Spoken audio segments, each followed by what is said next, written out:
Welcome to Indiana Sports Beat Radio, presented by Endeavor Hospitality Group and Andy Moore Honda of Bloomington. Looks over the middle, second guesses, fires, throws. Does he make the catch in the end zone? Yes! Touchdown! Oladipo to win it. Another one! He got Another one! Oladipo! Another one! Huge hole! He's at the 30! He's gonna go! 10, 5, touchdown! Jonathan Taylor! Galloway finds Rob Finnessy, who fires the three in. He hit it! Now, from the Golf Club at Eagle Point Studios, here's your host, Jim Coyle. Hello, everybody. Welcome in. It is Wednesday. We've made it halfway through the week already. Hump day's here. We got to get through this to get going, but hope everyone's doing well and having a great day and a great start to your week, or having a good week. Looks beautiful outside. It's still too damn cold out there, though. Indiana baseball. Saw them last night. Went up there and just to watch, not in a working capacity. Just a fun night out. And Indiana pulled off the nice win, 9-1 over Butler. Had the shutout. They gave up a dinger. I wasn't watching at that point, but I think it was like the 8th or 9th inning. Give up a single, a one-run homer, but they beat Butler 9-1. So Indiana, who's not had the greatest baseball season, gets off the schneid there with the win. So congratulations to Jeff Mercer and those guys. Mike Woodson was there to throw out the first pitch, as a matter of fact. And he didn't skip it, baby. John, you don't happen to have video of that, do you? No, I do not. I didn't even know he did that, but I can look for it for you. Yeah, because mine, I did shoot a video of it, but it was terrible. It was happening so quick, and I was trying to get my camera up and open, and I caught him throwing, but I did not catch the pitch. And I got to the catcher, it was already there, but he threw a strike. So he got it across, is all that matters to him. Very cool, a fun night. The weather was not bad. A little chilly. Needs to warm up out there, man. And I looked at the forecast, and it's still up and down, up and down. It's just nuts. Tim sent me a video of a man catching a ball while he was feeding his baby. Incredible. But yeah, he pulled that off. Very cool. Don't know where that happened. Lots of other things going on, of course, but the recruiting is slowing down. It's not really. It doesn't slow down. It continues for the coaches. They're not on the road this second, I do not believe. So, but Indiana did make an offer, again, another one, to fast-rising 2023 point guard Freddie DeLone. Let's see. Where is Fred? He's a 6'6" point guard. 6'6", people. That's pretty big. Out of Word of God Christian Academy in North Carolina. And Team Loaded is the team he plays for on the Adidas 3SSB circuit. Number 45 guard in the 2023 class next season. 6'6" point guard. I mean, that's to take the place of Xavier Johnson. Can you imagine a 6'6" point guard, a 6'5" two guard? Mike is obviously going for big guards. He's trying to get him, which I understand, defensively. But obviously a 6'6" point guard would be something different for Indiana as of here of late. But I have not seen Freddie play. I maybe will later on this summer. Go ahead, John. I've got that first pitch video. Oh, awesome. Here we go. Mike Woodson.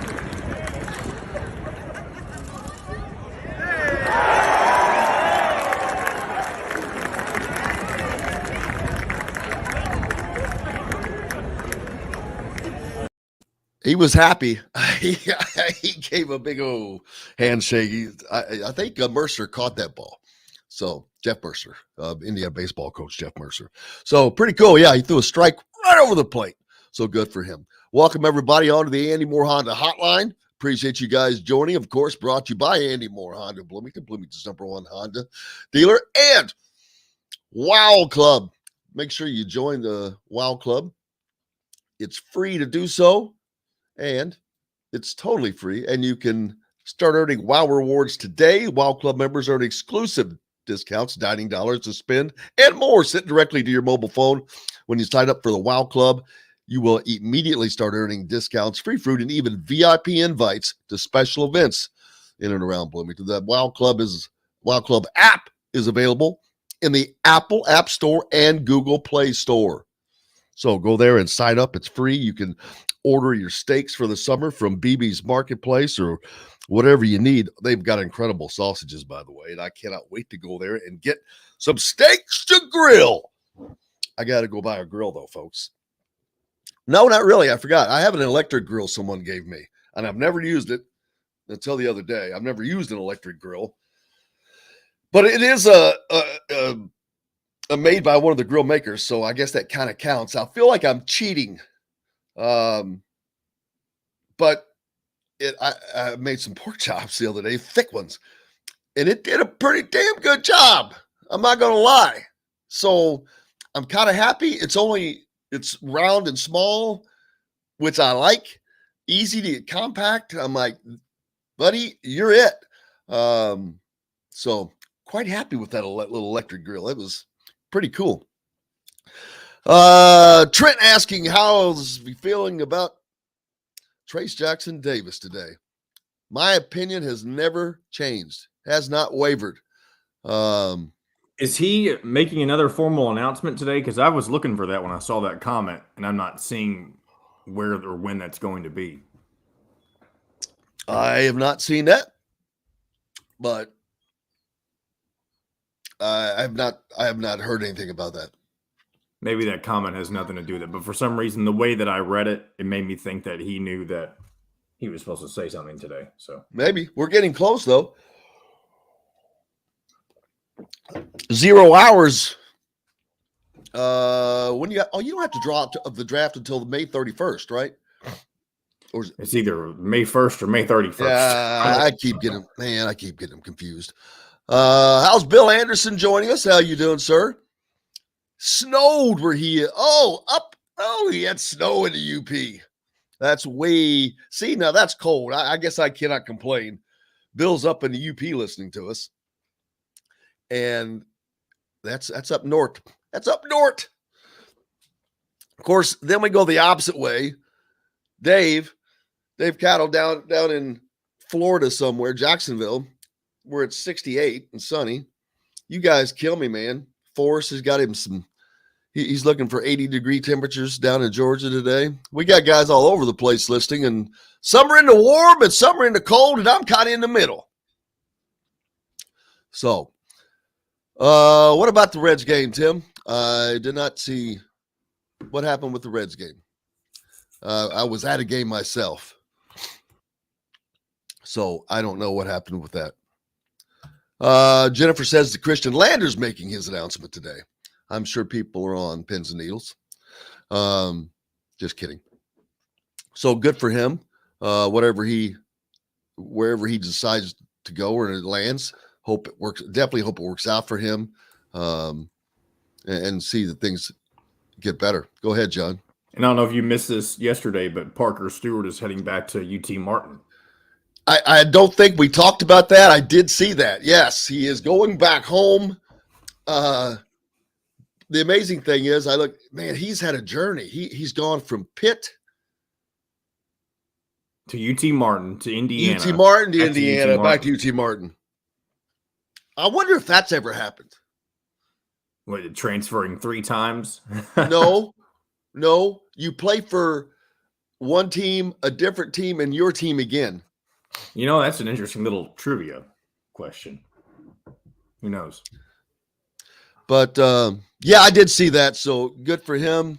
Again, hope that works out for him. Hope things work out for him. Justin asking, Well, we discuss it all the time, so don't worry. Justin, do you expect Justin Harper, any punishment for XJ for Woodson's suspension? Absolutely. I think that's already started too. I do not think it was an accident that on Little 5-Day, Xavier was sitting next to Mike Woodson at the AAU events on the road. So, yeah, I think they're keeping a close eye on him. I think that internally, he probably has some sanctions that he's dealing with, without question. I don't know what that is. I don't know if there will be a suspension, or if they're letting it just the legal system take care of it. But I'm certain that he is dealing with some uncomfortable things. If I hate to use the word punishment, but I'm pretty certain that there are sanctions that he would be dealing with. Whether that is, and who knows what that is, I don't know. But yes is my answer, but not to the point to where it hurts the team. That's the thing. So with suspension, I'm not sure about. I think that they may try to take care of that over the summer, but I don't know. Maybe if it is going to happen, it would happen early in the season when it would be best, when you're playing the non-con, the easy portion of the schedule. But I don't think that they want to miss anything. Indiana basketball needs to start. They need to start at the start. Last year, they didn't get going. It took Xavier forever. It took them so long to get it going. They've got to be ready when the season rolls around. The guys have got to improve this summer. Guys have got to do what they need to do. And when the season starts, I'm not saying they've got to be in January form, but they have to understand they have to get after it. I hope they learn their lessons from last year, games like Syracuse, Wisconsin, Penn State. Hope that stuff's got to stick in their mind. They have to remember that stuff. Remember losing to a very bad Syracuse team. Why and why? So you have to think why. What did we do? What did we not do? So those are the lessons, hopefully, that they learned. Tony up in Whitehall, behind enemy lines in Michigan. Appreciate you, boy. Appreciate you, Tony V. Let's see. Anything else? Let's go Always a ahead and good hit our indication. first break if you're ready. I'm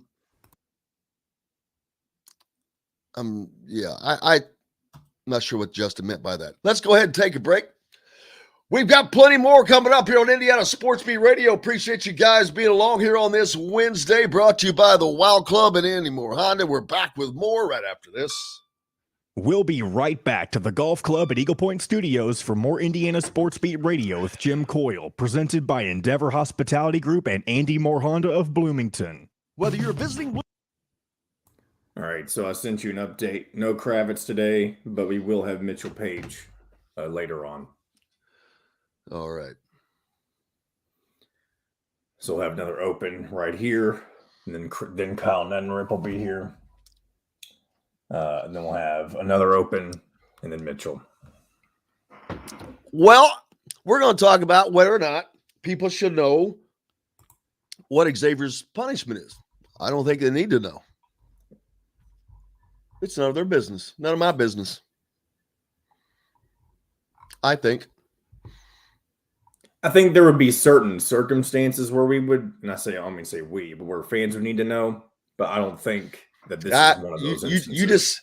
You just said need. I don't believe there's a need. I'm not saying with this current situation, I don't think there's any circumstance where fans would need to know. We'll save that because I'd like to know what situation would it be. Well, I'm trying to think if I know a situation. If I don't know, then that invalidates my answer. So I'm not going to say it if I don't have a rebuttal for it. you already said it. Well, I'm trying. Well, because that's just my first thought. It's just my first thought.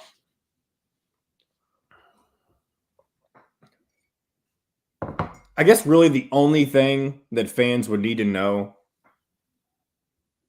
is if he got kicked off. That's really the only thing that fans would need to know. And that would come to fruition anyway, if that happened. It's not like they would go the whole off season and then you get to Hoosier hysteria and he's just not there. He ain't going anywhere. And no, he's going to be there. Yes, I'm saying he's going to be there.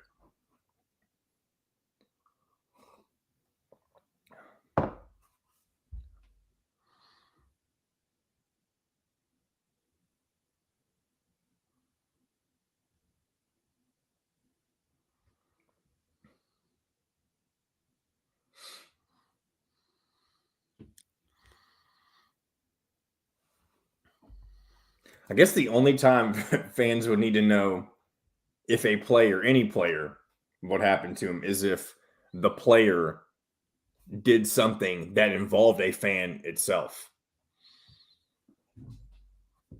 Yeah, that's a stretch. Yeah. That's never happened that I recall. Yeah.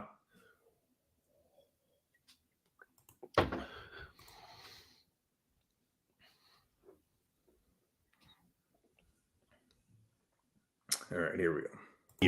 We're now a part of the Rivals Network. TheHoosier.com is where you can find complete coverage of Indiana basketball, football, and plenty more. Simply go to TheHoosier.com and sign up. It's free. You can also find full episodes of Indiana Sports Beat Radio on the homepage or on the station every week, Monday through Friday. If we're not on a station where you live, we should be. Ask for Indiana Sports Beat Radio. This segment is brought to you by BB's Market in Bloomington. Now back to the Golf Club at Eagle Point Studios for more Indiana Sports Beat Radio with Jim Coyle, presented by Endeavor Hospitality Group and Andy Moore Honda of Bloomington. Welcome back, Indiana Sports Beat Radio on this Wednesday. We made it to Hump Day. It's still cold. Brought to you by our good friends at BB's Marketplace. BB's Marketplace is your local meat shop, steakhouse, and caterer. No matter where you live, you can order online with some of the best custom meats around. BB's Marketplace has the largest variety of made in-house products you'll find, along with their in-house made deli dishes. Reach out to BB's Marketplace at visitbbsmarket.com. And you can order online right there and use your WOW Club, get discounts, build up dollars, and there you go. Let's see, where is Robert? It says X will be punished, but most of us will never know the details. I agree. And I also think that people don't need to know the details. It's not my business. It's none of anybody else's business in regards to that. I don't see that there is a need. Want? Yeah. I'd like to know. I'd talk about it, but I don't need to know that. That's not something I need to know. And if I found out about it, I don't know that I would talk about it. I mean, there are things that you hear a lot. And there's situations that you're in that you hear stuff that you don't repeat. But this is just a situation where I think, all right, if it gets out, if that information got out, yeah, I talk about it, but it's not something that I'm digging for, that anybody else that we're digging for. There's nothing to dig for. I don't really care what his punishment is, to be honest with you.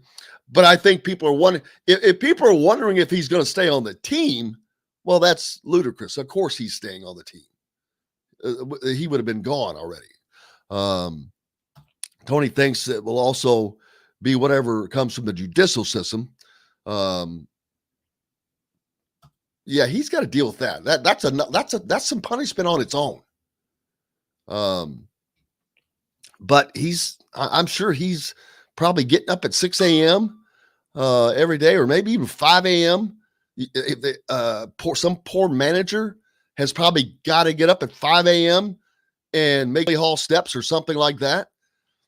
I don't know if they can still do that sort of thing. They did that back in my day. I guess that I'm dating myself, but it's exactly what would have been happening. Michael joining us. How are you, sir? Kenneth asking, is his legal situation resolved already? Not to my knowledge. Steve asking, with X, is it between the ex-coach and the school? No, I think that it is simply, it's simply the program. Any program. You're on a team and you do something like that, there's going to be ramifications. Because if a student did that, a normal student, there would be no ramifications other than dealing with the legal system. So there are no school ramifications for X, but there are team ramifications. Different. Mike says, I think they should announce that he's staying on the team and they are handling any punishment, or announce that he's being kicked off the team. To not say anything just lets minds wander. Well, if he's not being kicked off, to me, he's staying. So and here's the other thing. We talked yesterday, or maybe it was last week. He was with Mike Woodson on a recruiting visit, wasn't he, in Indianapolis? Yes, that's so. Well, I think that's part of the punishment. I believe that was on Little 5-Day.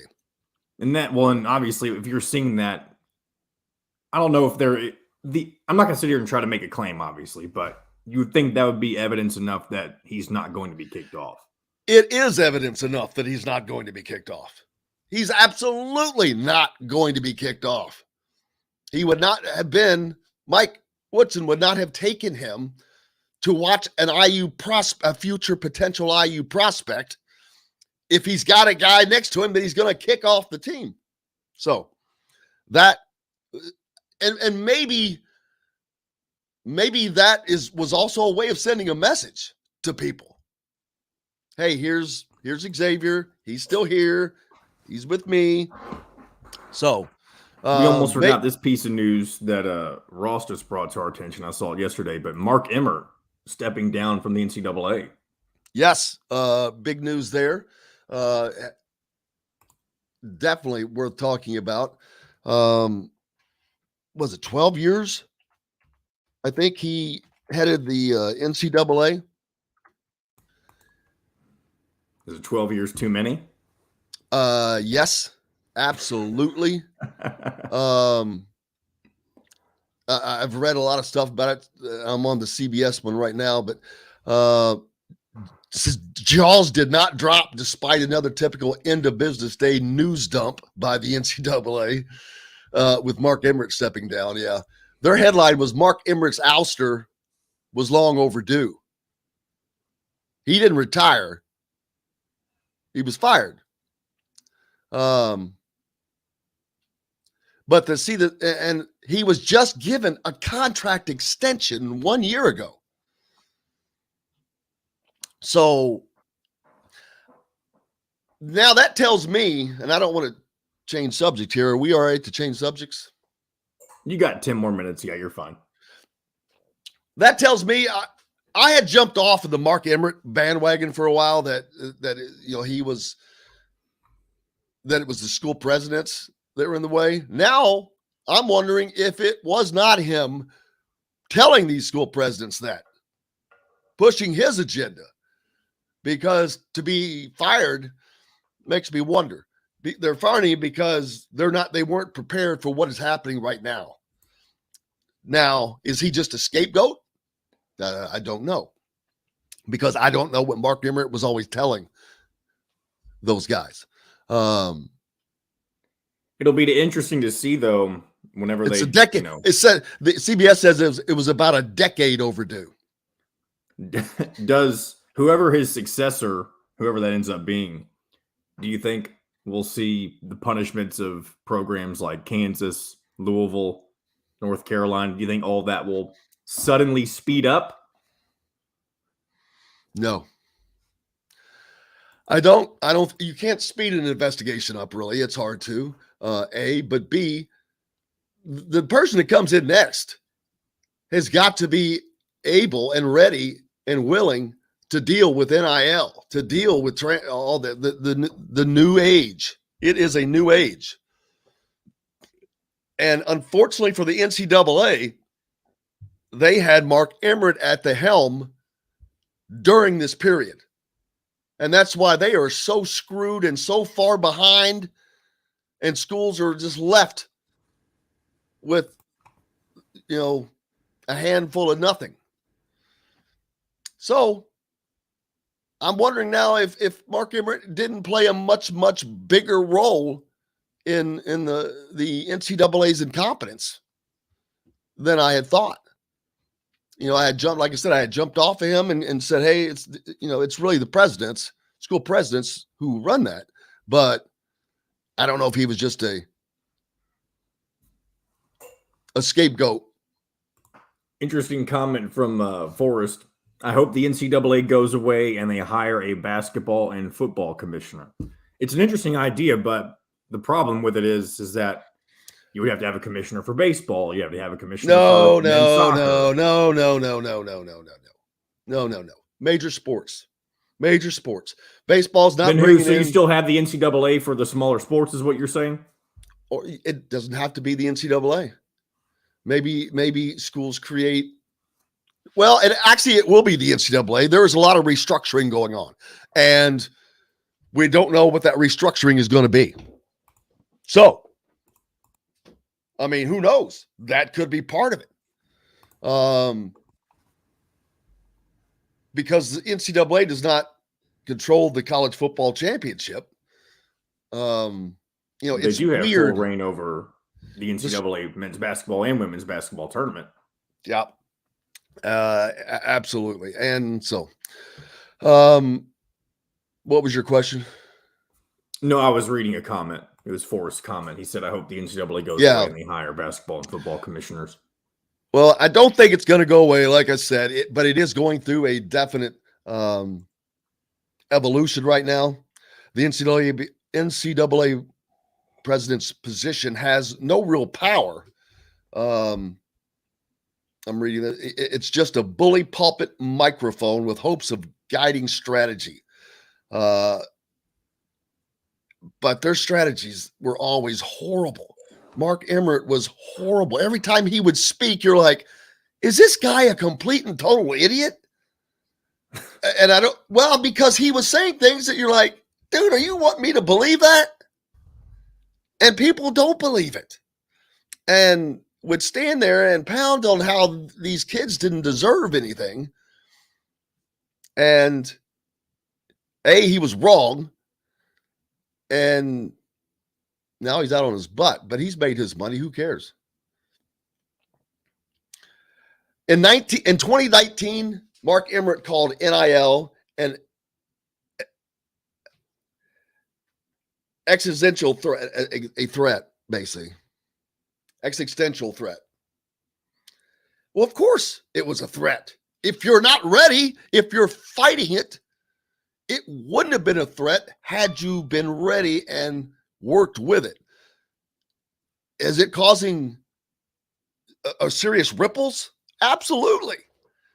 But a part of that's because of the ill preparedness and the unwillingness to be prepared. And now it's like a tsunami coming at them. It's exactly like a tsunami. It's all hitting at once. Boom. And they weren't prepared. The schools weren't prepared.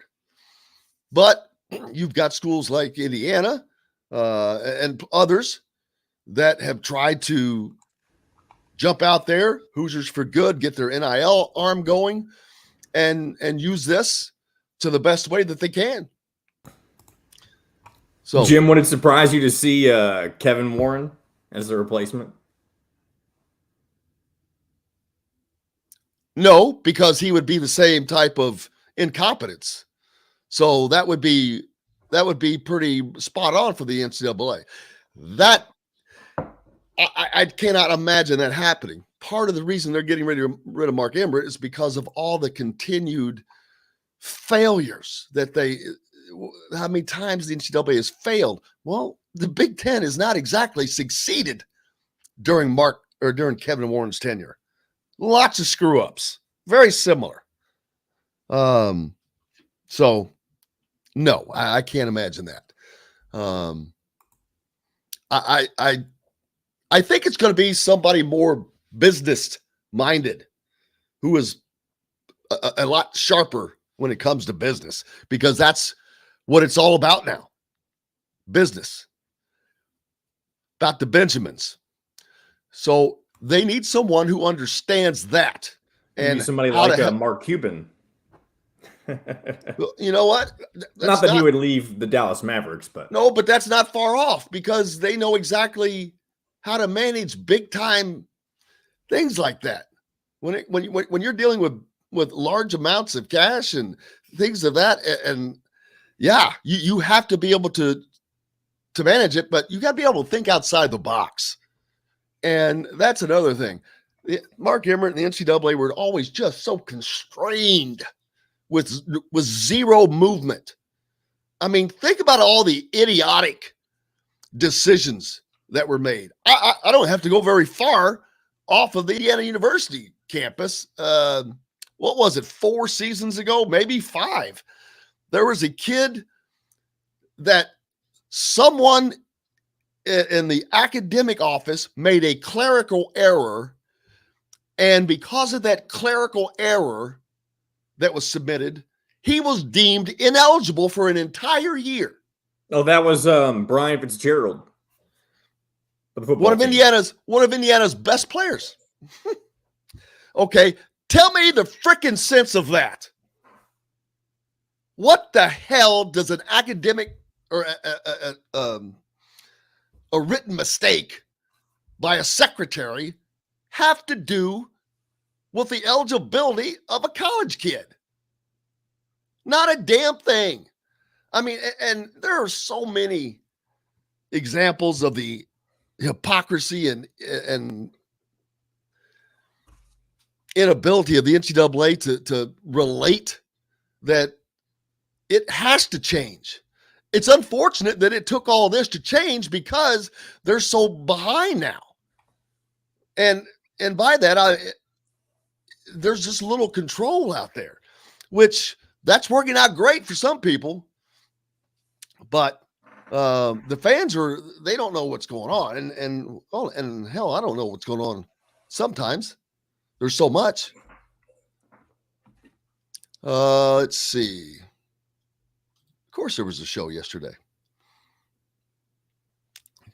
You have to take him out or straighten him out, John. Yeah. Excuse me. What's he saying? Yeah, Kenneth, if you ever miss a show, and for anybody who ever misses a show, if you just go to the YouTube page, or if you just search ISB with the date that you missed on YouTube, it should take you right to the link of the show, or on Facebook. But YouTube is primarily where we want you to watch the shows if you can. If you're watching them, yeah. Of course, if you're listening on, yes, like our friends down at the Ref, ESPN 97.7 in Evansville, and WBRO. Gentlemen, Ringo, how you guys doing? Tony says, oh, it's always on Hoosier.com as well, unless for some reason I missed it yesterday, but they're almost always on the front page of the Hoosier.com, and I'm looking at it right now. Yesterday's show is there, so good. Tony says, us fans, quote, are not owed any announcement about team discipline issues. Some get overinflated views of what they should get, like they have the right of approval of punishment. Get over yourselves, people. That came from Tony. That's basically it. Here's what you hear a coach say: it's going to be handled within, and it is. It's if you're a parent and you've got a kid that does something and you're whipping his ass or whatever your punishment is it your next door neighbor's business to know what your punishment is on him? No. So I see this as no different personally. Break. But, well, the boss says we got to take a break. That's Kyle up next. Yes. Coming up next, Kyle Neddenriep from the Indy Star. Talk a little bit more about recruiting. I don't know if he was out this weekend, but there was a lot going on, and there's more coming up. But we're back with it here on Indiana Sports Beat Radio, brought to you by our friends at BB's Marketplace, your local meat shop, steakhouse, and caterer. Back with more right after this. We'll be right back to the golf club at Eagle Point Studios for more Indiana Sports Beat Radio with Jim Coyle, presented by Endeavor Hospitality Group and Andy Moore Honda of Bloomington. Whether you're visiting... Morning, Kyle. Oh, we can't hear you for some reason. Go into your settings on StreamYard right at the bottom, and then click on audio. And then at the top, there's a drop-down menu under mic, and just kind of shuffle through those until you start hearing it. This has been happening with a lot of guests recently. Nothing there. Yeah, and if none of that works, just go out and come back in. That fixed Mike DeCourcy yesterday, so.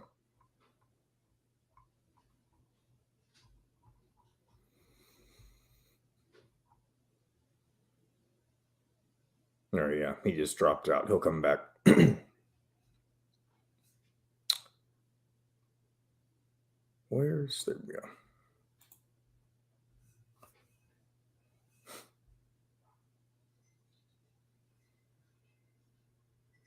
Yeah, there you go. Hit the subscribe button and toggle notifications, Kenneth, and you'll get notified when the show's on. You'll get notified when all of our clips go up.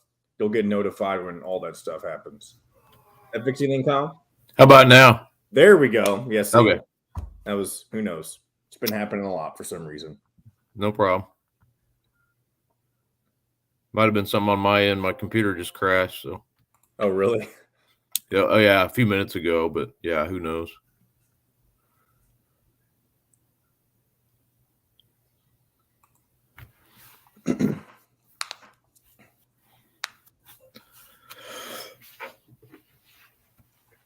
Got about a minute, Jim.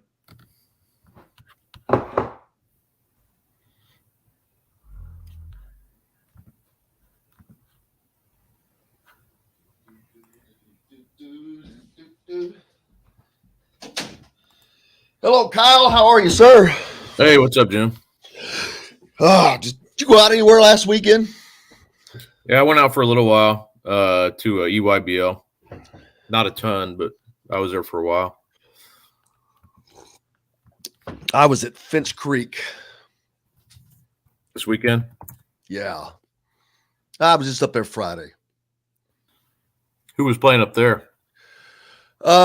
Sisley and those guys, Indy Heat, 16U. Liam McNeely was up there. I saw him. Baylor was there watching him. All right, here we go. A spring night. Let's kick summer off early. For more information, go to the Courtroom Sports Grill Facebook page. This segment is brought to you by RE/MAX Advanced Realty, Indy Home Pros team by Cheryl Sizemore. Now back to the golf club at Eagle Point Studios for more Indiana Sports Beat Radio with Jim Coyle, presented by Endeavor Hospitality Group and Andy Moore Honda of Bloomington. Welcome back on this Wednesday. Indiana Sports Beat Radio brought to you by our good friends at RE/MAX Realty. If you're in the market for a home in the Indianapolis area, make sure you need Cheryl Sizemore, and her 2 decades of experience could be the difference between you getting the home you want and not. Reach out to her, Cheryl at IndyHomePros.com. Welcome in Kyle Neddenriep from the Indy Star. How are you, sir? Hey, good, Jim. How you doing? Cannot complain. Just waiting for this weather to get warm, man. I had all the windows open and woke up, and I had my heater set to 60, and it was kicking on. And I'm like, uh-oh, I need to close some windows, man. So, yeah, a little chilly out there. Yeah, it is. I like the, I like it when it stays like this for a while longer. The blazing hot is my worst time of year. There is that. This is like a late September morning, man. I love it. It reminds me of college football. So I'm thinking that late September feel, that chill, that crisp feel in the air. And it'll be here before we know it. Well, I mean, gee whiz. It's funny. Football, everything always seems like it's far away. we haven't even officially finished the school year yet, but it will be here quicker than anything, which is amazing. As will basketball come back around. And basketball doesn't go away. We've been Indiana is fortunate to virtually every weekend something is going on somewhere. Last weekend it was the Nike EYBL. I was at Finch Creek. Were you at the Pacers Event Center? Yeah, I was up at the Pacers Athletic Center Friday night, and watched about 3 games up there. Watched the Indy Heat, watched Bronny James's team played in the late game, and I was actually there for the DJ Wagner, who's probably going to everybody says probably Louisville or Kentucky, and talked to him for a little while just about that situation. I was actually not for Indy Star, but for just sending some audio to Louisville. They're whatever you call it, associates or same company as us. So just helping them out a little bit. Fun to watch him though. I really liked. He's not like he's number 1 in the class, but he's not like I wouldn't say like a super athlete. He's a good athlete, but he doesn't. Some of these guys just jump off the. They're just, all kinds of athletic. He's not necessarily that, but he's a great basketball player, and obviously his background with his grandfather and father, he's got the genetics clearly, but I was really impressed with him. I thought, obviously as a number 1 player, not surprised you're impressed, but I just thought he played the right way, super efficient. Didn't say much about his recruiting really, but it was fun to see him play anyway. Well, I got to tell you though, I hate the fact that he's out there because it makes me just feel old as hell. Yeah. Because Rick Bozich is on with us each week, and I remember we were talking about DeJuan Wagner, and I said, "Now is that Milt Wagner's son?" Yeah. He said, "No." He said, "No, it's his grandson." And I'm like, "What?" I'm like, "Are you kidding me?" I have not ever. That's the first situation for me of knowing 3 generations of athletes, and I'm like, I'm not happy about it. It makes me old, man, because I remember Milt Wagner play. He was on, I think, Louisville's 1980 national championship. He was on the 86 team. 86 team. I said that last time I made that mistake, but yeah, I would not. I would. I don't remember I don't remember the 80 team. The 86 team, I do remember. That's kind of when I first started watching college basketball quite a bit. And so I remember, obviously Purvis Ellison and, they played Duke in the championship game and made it there. And then, definitely remember that. Actually, they beat Duke, didn't they? Now that I'm thinking they beat Duke in 86. And then, and then Duke, I think, didn't win until 91 or whatever that was, 92. Somewhere in there anyway, but yeah, it was that name Milt Wagner. I remember watching him play. That's just it's crazy, how time passes, and and I'm kind of the same way. I was like, oh yeah, Milt Wagner's son. Like, no wait, DeJuan Wagner was his son. He already went through. So yeah, I get it. Oh yeah, it was rough. Who did you get to see up at the Pacer Center? Mostly him. I watched his game, and then the Indy Heat played in the next game, and that's kind of why I was there. I wanted to see, we've got some local guys on that team, and then, there's some out of state players on that Indy Heat team too. But Draven Gibbs Lawhorn was kind of the main reason I was there. I ended up writing about him, and I hadn't seen him play. I hadn't seen him play in probably almost 2 years. It probably it was a pandemic year they came. They had a tournament there probably in, I don't even know when that was, maybe July or maybe earlier. I can't remember.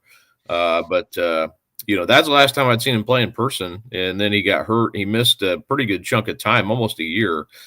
Came back this year. He's playing with Montverde Academy in Florida, which has some of the couple of IU recruits on his same team. So it was interesting. I asked him about Hood Schifino and playing with him, and he said he's the real deal. It's not surprising, I guess, but just a really good player, and and then to see Gibbs Lawhorn play, I just he gets a lot of comparisons to Carson Edwards because of his size and just his explosiveness, I would say, and. So to see him in person was fun again. And I thought he really played well the whole, I covered, saw a couple of their games, and, he really played well, I thought, and he's playing with a new team that he hadn't played with them in the first session.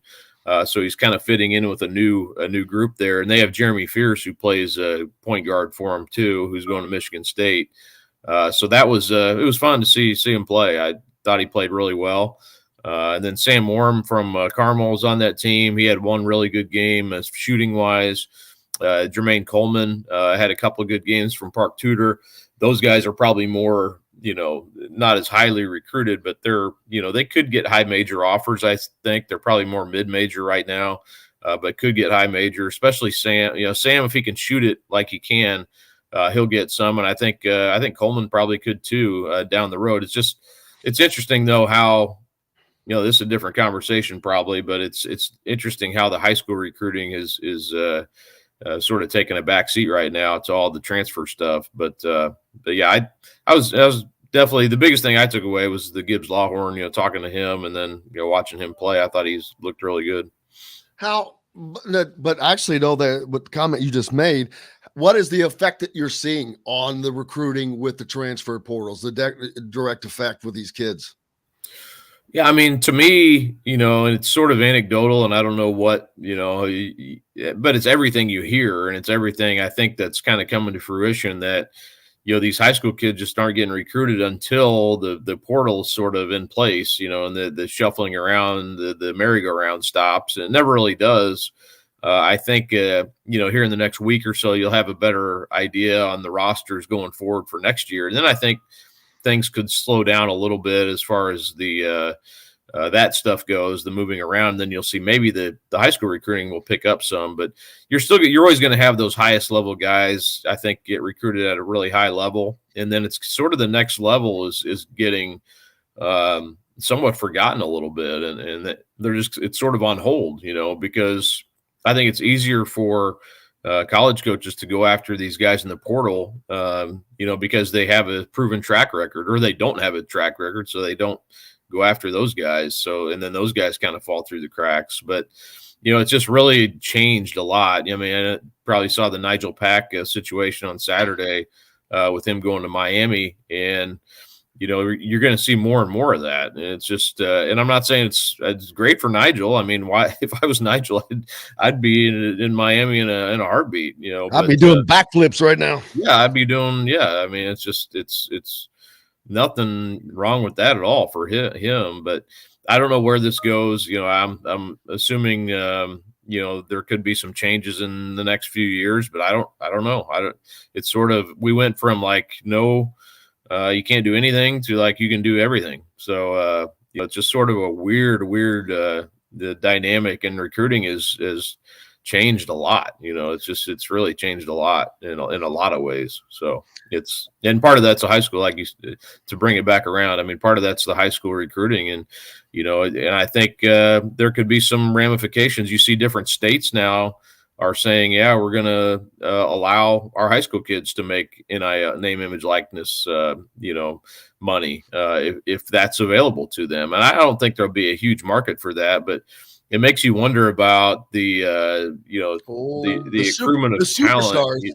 The superstars will definitely cash in on that. And if they can't do it in Indiana or whatever state they're in, why not leave to go to a different state where you can do it, or go to a prep school where you can do it? So, and that's another thing, that's another layer of the, those prep schools will recruit. If they're in a state where they can do it, they're going to do everything they can to get you there. And we've seen some of that with Overtime Elite. They can offer players money, and that's not even, that's just their own thing they can do. So I think it's just, it's a different world, and again, it's probably a relatively small percentage that actually can do that. So you're not talking about, everybody, but it does have an effect down the line. Everything kind of has an effect down the line as far as the waves, the ripple effects. So, it's hard to kind of, for me at least, to wrap my arms around all of it. It's everything's changed so much in the last year or so. Yeah, and we see that with Indiana, though. I do see them still recruiting. They were kind of behind on the Indiana guys with the change of coaching staffs, but they have been getting back into that. I mean, they're going down. They're Trent Sisley and those guys who I saw play on Friday, which blew my mind. There's no freaking way those guys just finished their freshman seasons. Yeah. in college, maybe. I was like, I'm like looking at both. I'm like, wait, you kidding me? I didn't look like that. I didn't look like that in college. Right. And Harrelson's even stronger. And I'm just amazed by their size, but they've got 3 more years of high school, first of all, but those guys are going to draw some heavy attention.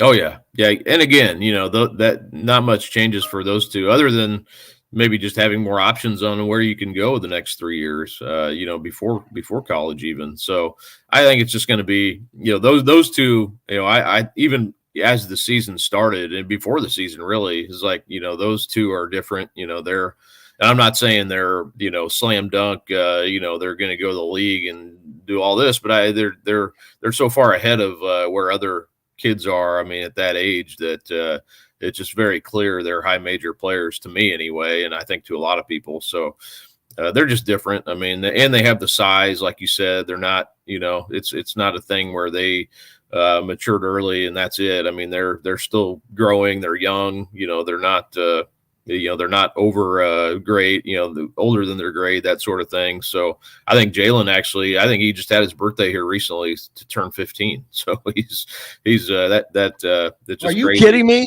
Yeah, it was April. I know it's April. He turned 15. I don't know what day it was, but he just turned 15. So that's kind of mind-boggling to say the least. It is more than mind-boggling, folks. If you'd see the people we're talking about, they like I said, they look like freshmen, sophomores in college.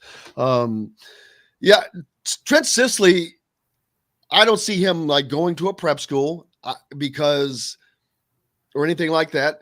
I think he wants to be the ultimate Indiana type basketball player. And I'm talking about the high school basketball player, play at Heritage Hills for 4 years, score as many points as he can score. Not that that's, what is in his mind, but he's going to score a lot of points. So he wants to be I think he wants to be a part of the Indiana basketball lore.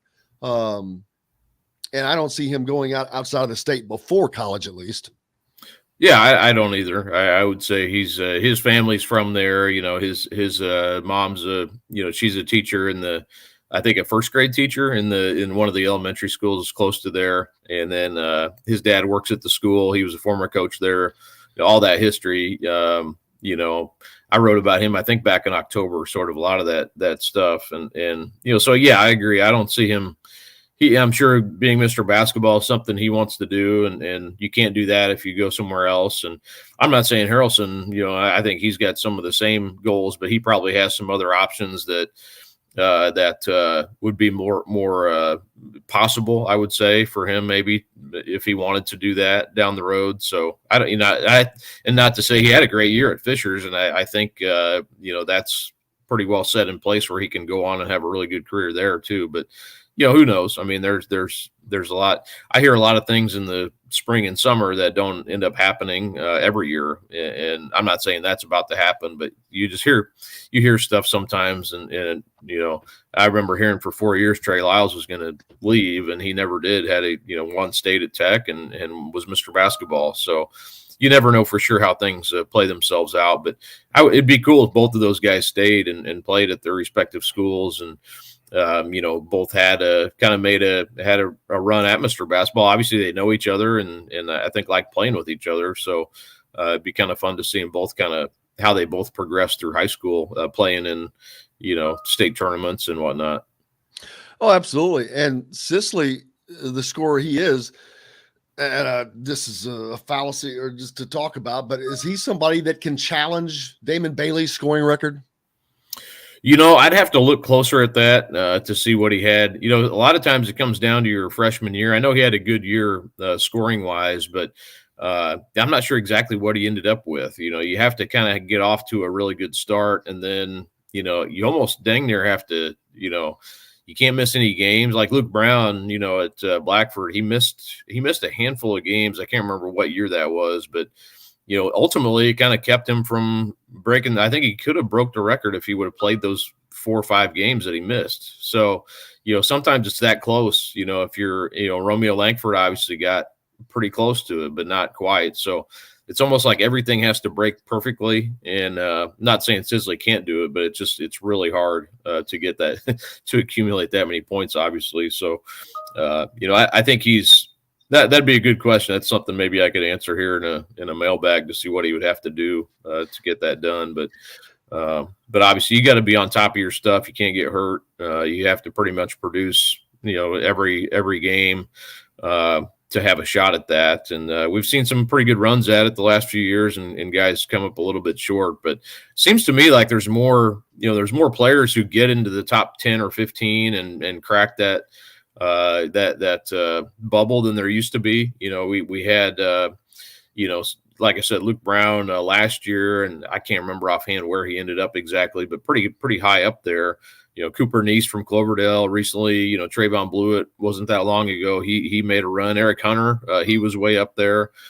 So it seems like in the last few years we've had several players, make a Connor Esigian just this past year. I think he ended up number 10 all time in scoring. So you've had a lot of new names come into that top 10, but no one yet been able to top Damon Bailey to this point. I think it will happen, though. I think somebody will do it. Oh, at some point, it has to happen. You would think, yeah, because it just does. Records are, they say, meant to be broken, although that's a tough one. Damon certainly put that one out there, but when you see people getting close, that, all right, one day there's going to be that guy where everything goes right. He doesn't get hurt. But it will always be from a school that is not in the Indianapolis area. I can tell you that. That's why, Bedford, North Lawrence, where Damon was from, Heritage Hills, down where Trent Sisley's from. There's a lot of Southern Indiana guys in that, Romeo Langford. But they're not, and I have to say this, not that they don't play some good teams, they do. But that if you're in the MIC, that's a different deal, man. And so that's why I think that the anybody that does this is going to be from a school or something like that outside of a major metropolitan area. Yeah, I mean that's probably true, and I would say too that that's why a guy like Harrelson, maybe if he was somewhere else, and he would have had because he's so good. I mean, he probably could have averaged 30 a game at maybe a smaller school, but yeah. And Deshaun Thomas was another one. If you remember that, I remember doing, we had little graphics running all the time about what he did because he was really close. And then they ended up losing in the, I think it was the regional. And, if he would have kept playing there and if they could have kept winning, he would have had a shot to break it. And he came up, obviously a little bit short, but that was another, that felt like the closest anybody's come in my memory. And then Luke Brown, when he got hurt that year, it wasn't his senior year. I think it was his junior year, and he missed a few games. That kind of set him off track a little bit where it almost became impossible. But I do remember that Deshaun Thomas, I thought had the chance to do it and came up a little bit short. And it's wild. The five guy or four, well, no, three actually, that have challenged that record. They got close, but just not quite close enough. It's tough. I mean, getting to 3,000, that's unbelievable. But that extra 134 points, it seems to be the difference maker. Because man, there's a gap between fifth and sixth of 400 points. It's one of the it's the biggest gap in the scoring deal, which is kind of wild. I mean, gosh, you think about how hard getting to 1,000 is a huge accomplishment. For kids to get to 1,000, I mean, that's like kind of a pinnacle. You're talking 3 times that many points is just simple. It's just really unbelievable. So, but yeah, so you can't. I mean, even if you don't play your freshman year a lot or something, I mean, you probably have no shot at it. You really don't. So, it's just so you got to get off to a good start and then play 4 years and just not miss any time. So it kind of that ends up leaving some, even Trayvon Blewett. He was a guy I thought he was just an absolute scoring machine. But again, playing at Park Tudor, they were playing Marion County teams all the time, even though they were 2A, 3A school, they were playing the best competition, and it's just hard. It's hard to get 40 a game when you're playing those type of teams. Yep, absolutely. Marion Pierce, who was the leading scorer forever, he was from 1961. How the hell did he score 3,019 points? No 3-point line. This is back in the 60s. Where is Louisville? It is. I actually met Marion Pierce and did a story on him years ago. Met him at that community is kind of out by roughly past kind of out by Newcastle, roughly. Okay. Kind of that direction. And he was a guy that he ended up playing, I think, a little bit of junior college ball. And again, this has been a long time. I think it was around the time Deshaun Thomas was making a run. I met him at a McDonald's on the east side of Indianapolis, and we sat down and talked for quite a while. And he was obviously small school, but little gym that no longer is there. Little town, and he lived there forever. And, he was just a small school star. He's a big guy, but he also could shoot really well. And, he wasn't, I know talking to him, he ended up, with the Indiana All-Stars, he said, man, once I got there, it was kind of like, wow, these guys are, really athletic and stuff like that. But he was, obviously he did really well for the time he was there. And he's sort of that unknown guy that, people don't, it's from a bygone era, but also he wasn't like a big name who went on to IU or Purdue. It was kind of a cool, story to sit down and talk with him about that, because he obviously, he was putting up all kinds of points, and it was a fun story. What did he win Mr. Basketball that year? No, I want to say, was that 61? Yeah. I think it was the Van Arsdales from Manual that won it that year. It was a Mr. Basketball. Oh, wow. Who went on to Indiana to play. Yeah. Mm-hmm. What are you working on now? What's coming up next for you, Kyle?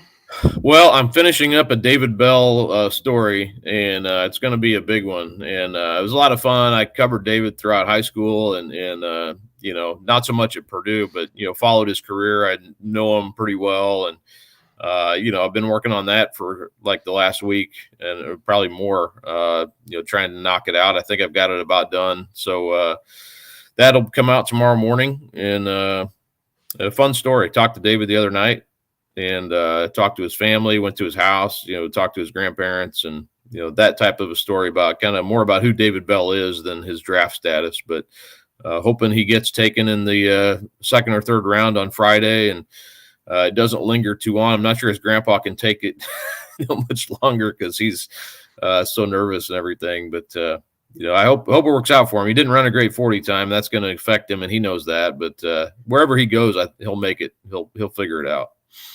Well, good luck to him. We'll see it. And I cannot thank you enough as always, man. We appreciate you. No problem. Thanks for having me on, Jim. Make sure you give Kyle Neddenriep a follow from the Indy Star. Become a subscriber. I am. And we've got more coming up. Don't forget our friends at Remax Realty. If you're in the market for a home in the Indianapolis area, you need Cheryl Sizemore and her 2 decades of experience. It could be the difference between you getting the home you want and not.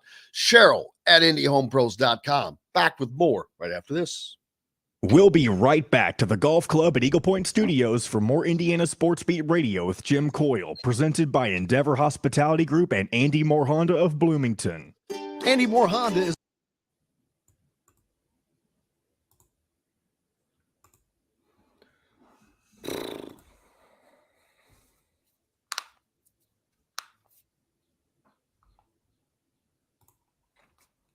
We'll have about 10 minutes here, Jim-ish. Excuse me. Maybe a little less, depending on how quickly Mitchell gets on, but we'll break right before we bring Mitchell on whenever he shows up.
I just saw that too, Ross. What did you see? Louisville's announcing their third assistant coach this after, or it didn't say that specifically. It said they're doing a staff announcement at 2:00. I don't care. I'm assuming it's their third assistant coach. I don't care. You might care if it's an Indiana assistant. I'm not saying it will be, and it probably won't be, but There's no you would problem care at that point. There's no problems. There's no way. There's nobody on that staff that would leave to be a third assistant because that would be a demotion. You're right. No, you're right. I'm just saying that's why you would care, because you would have to cover that. That's why I know I don't have to. But yes, Curious who you it are would be correct.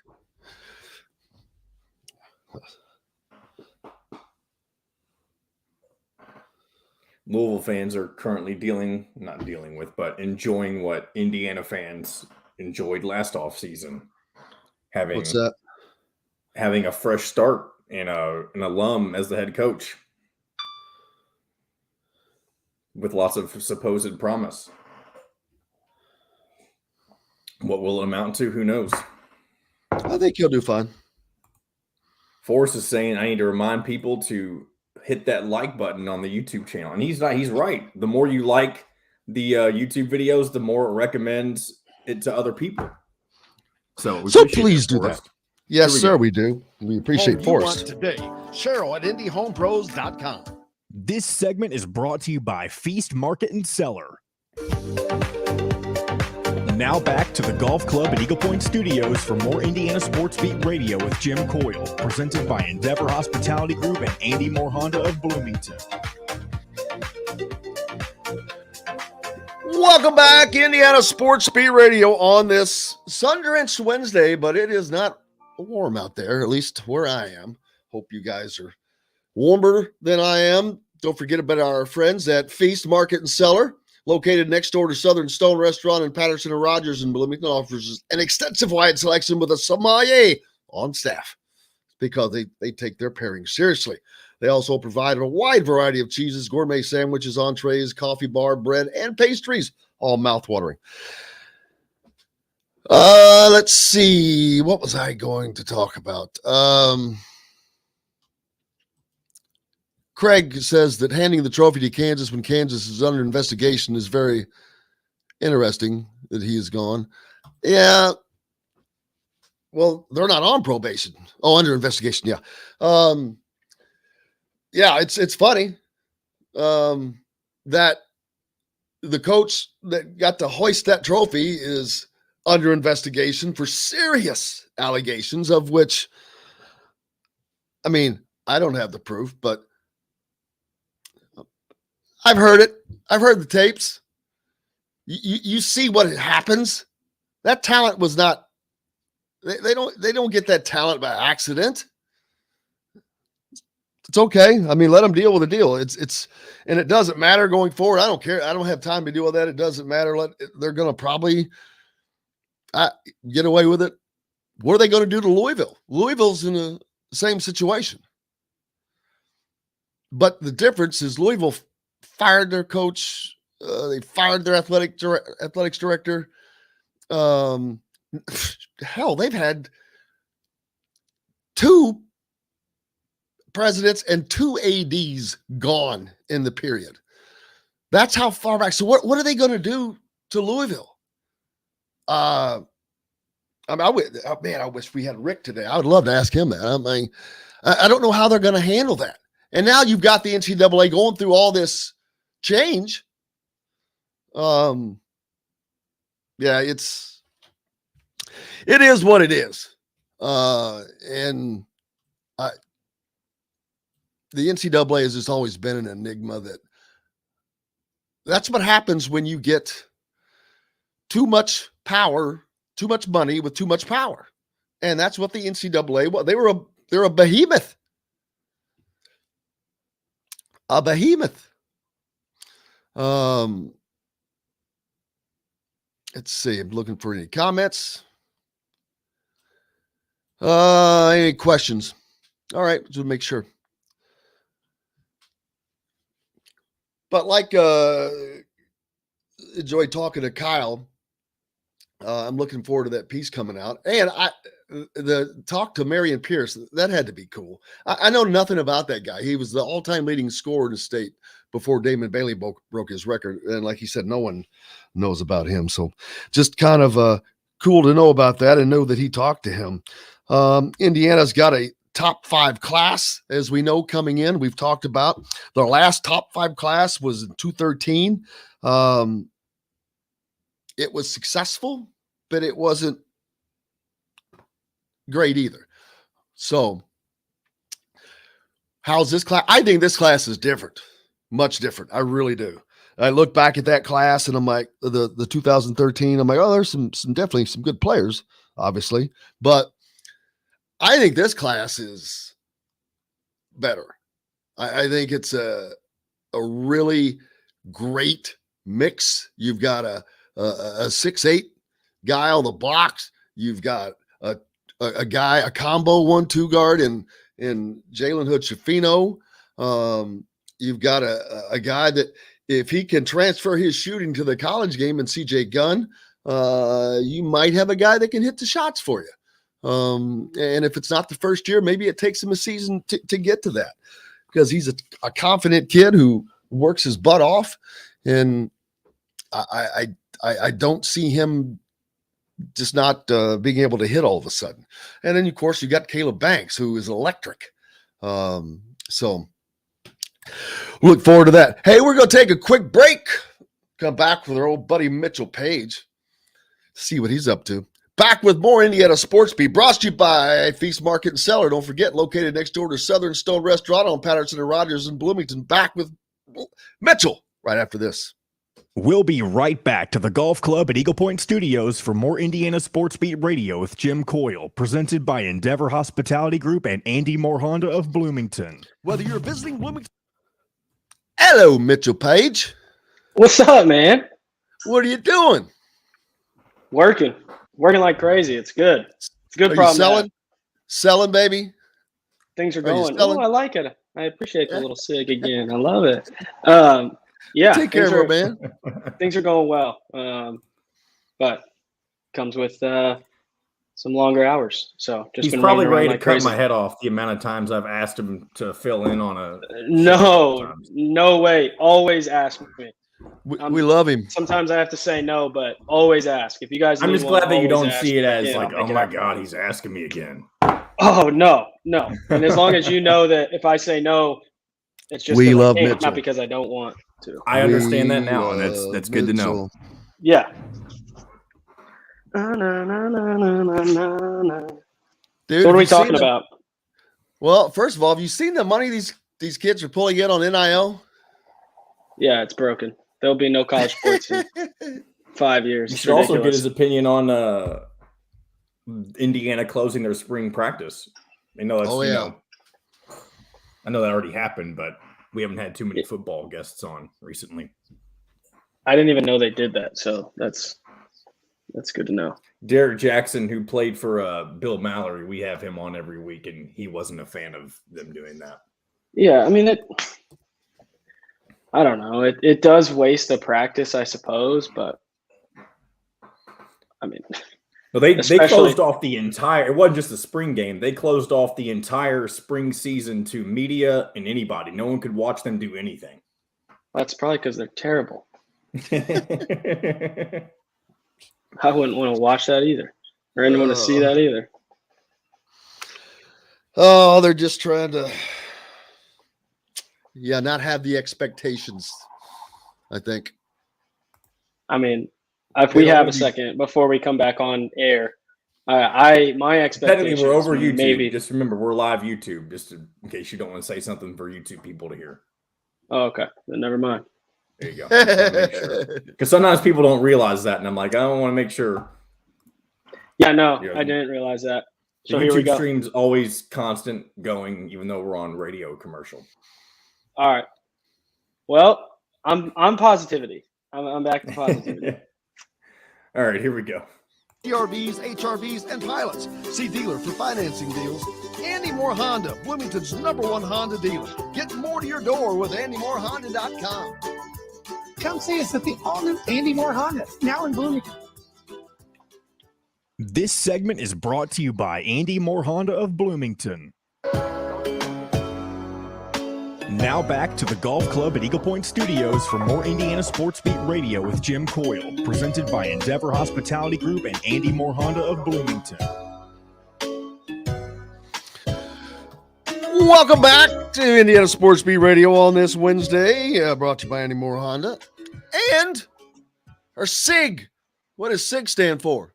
Mitchell Paige? Sands Investment Group, man. I'm working for Sands Investment Group, real estate advisory firm. So things are going well. That's why I haven't been on in a while. I've been busy.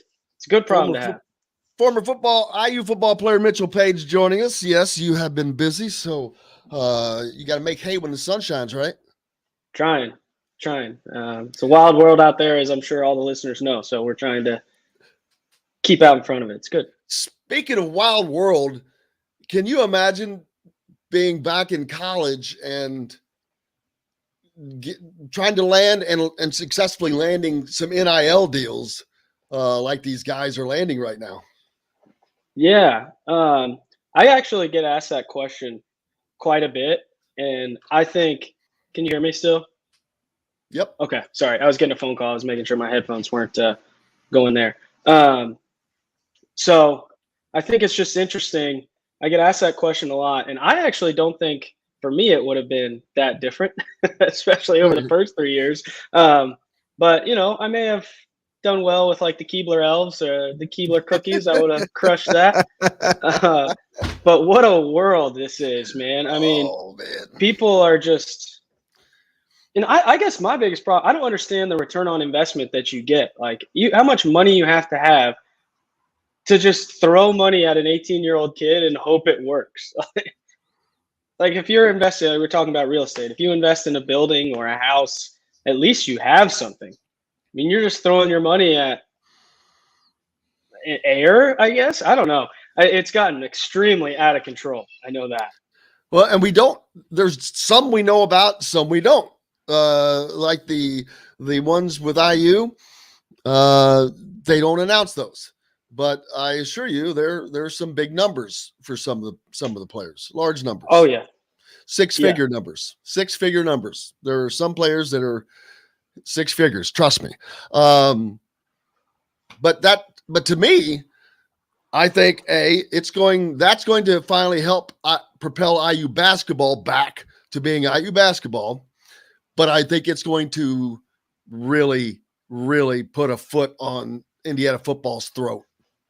Yeah, and that certainly isn't just an Indiana problem. I think it's you inevitably create a super league because you just can't compete.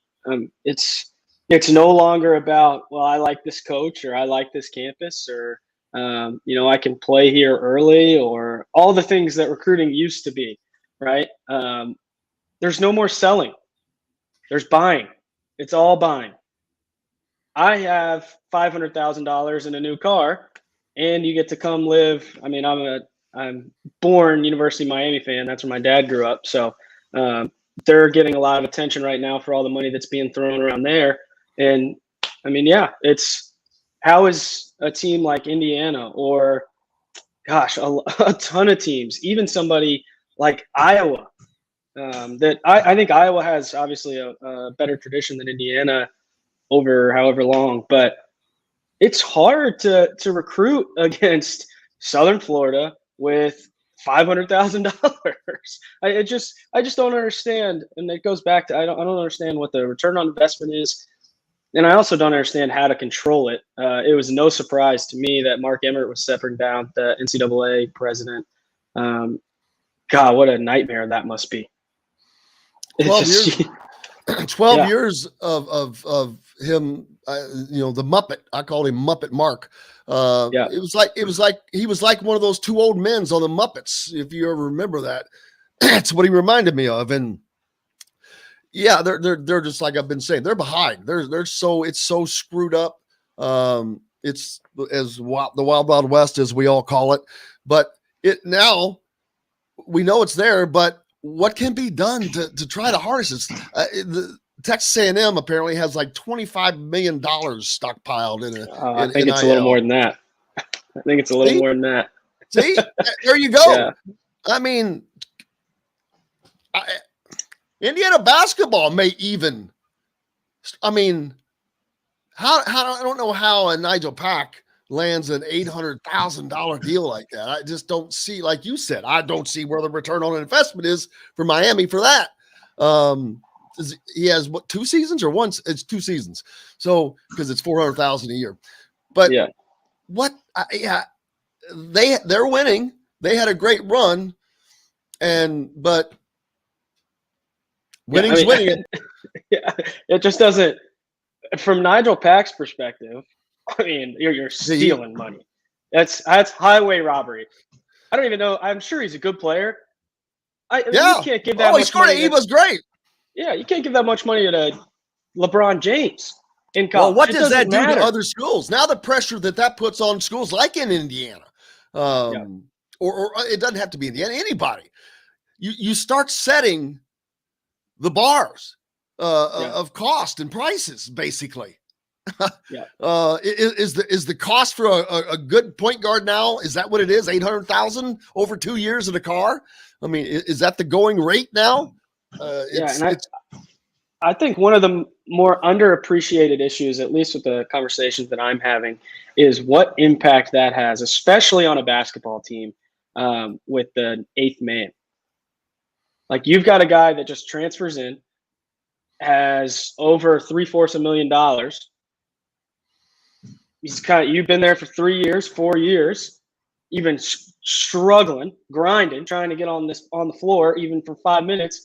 And now all of a sudden this dude just comes in with all this money in a brand new car from a booster of the school that you committed to out of college or out of high school, that you decided that's where you wanted to go.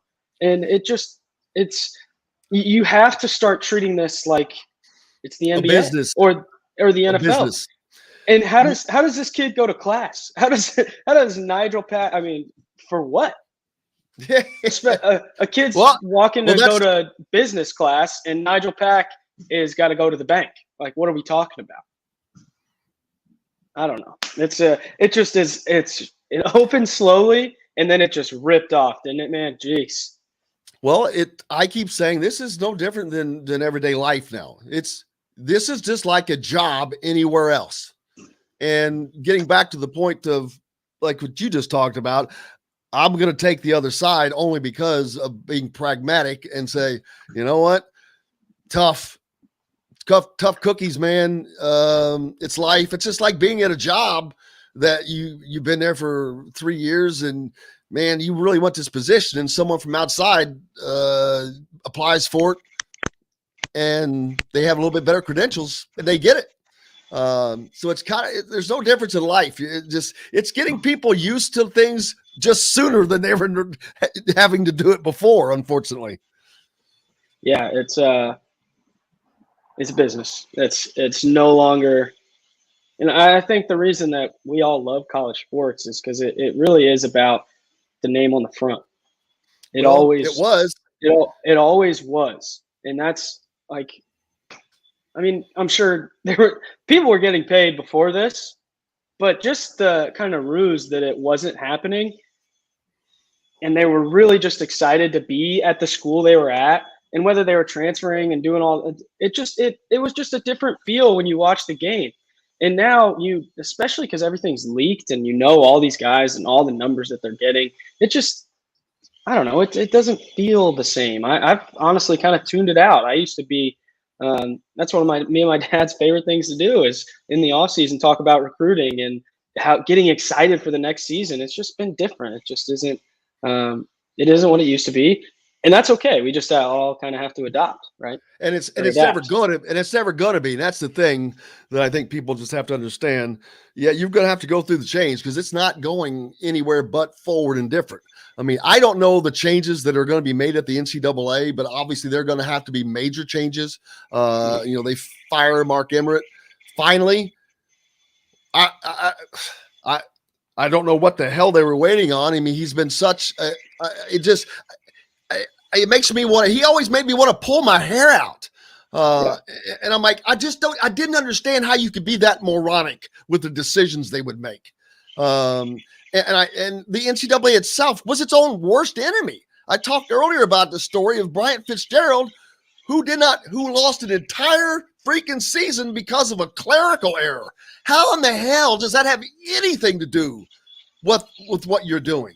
It is the most hypocritic crap I've ever heard of. And the NCAA, they were a behemoth, making all that money, having all that control, and they were unchecked. And the schools are just as guilty, though, because Mark Emmert was their puppet. Yeah, it's it's just, it seems like the fan was, the stuff was hitting the fan, but it wasn't a lot. And now it's just been an entire load, and no one has any idea what to do. It's exploded. Boosters don't care who they give money to. I mean, the Texas thing, I think, is the most ridiculous part of all of it. I mean, that's just a school lineman. That's just a school paying the player. I don't know how we've gone away from the name, image, and likeness and using, my face to promote the sandwich shop on the corner to the school just writing a check to you. I mean, what did it take? 3 years? It's just paying players. They're the San Diego Chargers. I don't understand. I don't understand how. What's it going to be like? I don't know. What is college football going to be like now for the Alabamas, the Texas A&Ms, Ohio State, those programs that are the behemoths? There's going to have to be a separation. There is no way that you can continue to have those schools knowingly that they've got just millions of dollars in NIL funds. And that is the fact, people. They were already, the SEC was the biggest cheatingest bunch of schools ever. Always. Been paying players all along. If you think that's not, you're nuts. But so what do you think it's going to be like now that they can do it up front? So I just think there's going to become a superpowers between those programs that already have that tradition and that rabid fan base. But then you look at a Nebraska, they're not. Do they have the money? Can they come up with the money? Do they have the fan base that can provide that kind of NIL money? Because that's, to me, that's an opportunity for Nebraska to get back to being Nebraska, and it's probably going to take that. Yeah, I think the hard part there is, this is no disrespect to Nebraska, right? I grew up in Indiana. It's the same thing. But who wants to go live in Nebraska? Like, okay, you have $1 million. You still live in Nebraska. Hey, all of it's no going to my buddy Pete, everybody, and our listeners in the UP. I don't want to live up north either. 100%. Because I don't like being cold all the time. But it's beautiful. It's beautiful. You don't have humidity. It has great things up there. But I just don't want to, I like to go visit. But I don't exactly. And everybody has their own taste, right? They're going to get the kid that wants to go there, and that's great. But there's just not the balance of power will shift so much. There absolutely has to be a separation, especially in football, right? Football is basketball is fine. Basketball you can leave alone. I mean, and if you want any more indication of that, look at the Peacocks this year. I mean, basketball is fine. Can make leave it alone. There's so much that can happen in a basketball game because there's so much ebb and flow, and it's a physical game, and it's a one game, and especially in a one-time deal.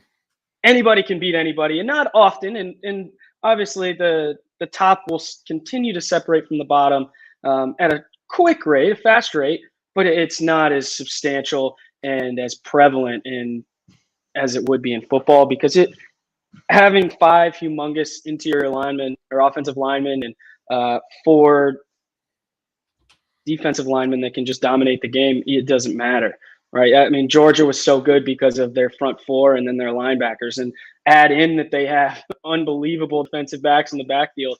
I mean, that you just continue to reload those guys. They're just playing a different game. It's not the same, and there has to be something that's done. If go back to kind of the old ways, something has to be done. But maybe this is the best course of action, and and FCS becomes kind of everybody that was left behind.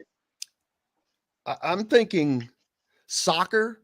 If you know much about soccer, they have the Premier and the Champions League, which it took me a long time to learn and understand that. But the Premier League is you still don't. You still said it wrong. The Premier League and the Championship. I know what you were talking about. What is it? But the Premier. We talked about this with and Mike the DeCourcy. The Champions League is a totally separate tournament that encompasses all of Europe. The biggest teams in Europe. The Premier League is just England. Yeah. And then the Championship is the second level of England. There's all kinds of levels. It's fine. I get it. I knew what you were saying. No worries. Which one is the biggest one of that? The Premier League. That's what I thought. Okay. I think that we're going to end up with a Premier League in college football. Yeah, it's kind of what Europe was and trying maybe to do a Champions League, and possibility where you get what's it called when you get downgraded? Relegation and promotion. Relegation. Could we see that where you get relegated somehow? That's an awesome concept, but the problem is you've got 125 teams versus, I think they have like 50 or 60, but it is cool. And the way they do it with the point system, and you got to be in a certain threshold of points and the lowest tiers, and then you have the playoff. It's an awesome concept. I just don't know how to implement it and how it could be implemented. Yeah, and I guess the problem is if you're one of the top teams, and I'm going to preface what I'm about to say. Everybody wants to compete at the highest level if you ask me. That's what I believe. But if you're a top team in Division 2, do you even want to go to Division 1? Okay, you can try to recruit, but it's still all about money. You're not just going to get gifted $50 million. You still have the same budget with your alumni and donors that you had before. And now instead of competing with people that are similar or a little bit below where you are, now you're competing against Texas A&M that reloads $75 million every year. But I think I saw a good point here as I'm looking at the comments by Tony at 10:03, Tony Stuckey. The money is always going to be king, and it makes sense now. Like everyone's jumping in, right? They want their teams to be good, but I don't care if you have $500 million in the bank. If you throw $1 million at something and you get $0 back, that's a bad feeling. If you throw $10 at something and get nothing in return, that's a bad feeling. So eventually, these billionaire guys will be like, okay, we need to slow our roll. This is not sustainable, what we're doing. I apologize if you can hear that banging. They're redoing the carpet. But it's not sustainable in that. So hopefully it'll rein itself in a little, but that was a long way of saying that this is what a wild ride we're on. Yeah, it's going to be interesting to see how it ends up. How's the rest of your week shaping up, man? Oh, it's good. I just played in a golf tournament on Monday. Actually, it was Sunday. Of which, hey, did you get the and John? Could you put up the Jordan Hole's golf flyer for me? Ooh. Did you get this? Did I send this to you? No, not yet. Okay. All right. I'm going to send it to you. Never Lose Hoop. It is Jordan Hole's golf outing, which benefits area kids with cancer. You sign up, get yourself a team. It's $125 a man, and it is going to be fun. It's dinner and lunch, the silent auction, all that stuff, that you always get do at scrambles. Lots of IU people will be there. Maybe Mitchell Paige, as we're trying to talk him into coming as well. If there's a team with an open spot, come on, dude. There's all kinds. All you got to do is sign up. Tell them to reach out to me. Tell them to reach out. DM me on Twitter or whatever, and we'll make something happen. Reach out and touch someone. Well, brother, I hope you have a great rest of your week. I cannot thank you enough for taking the time out and come on and go enjoy. Yeah. Sell something today. Yeah, I mean, might as well, right? It's a beautiful day in South Carolina. What's the biggest sale you've had yet so far?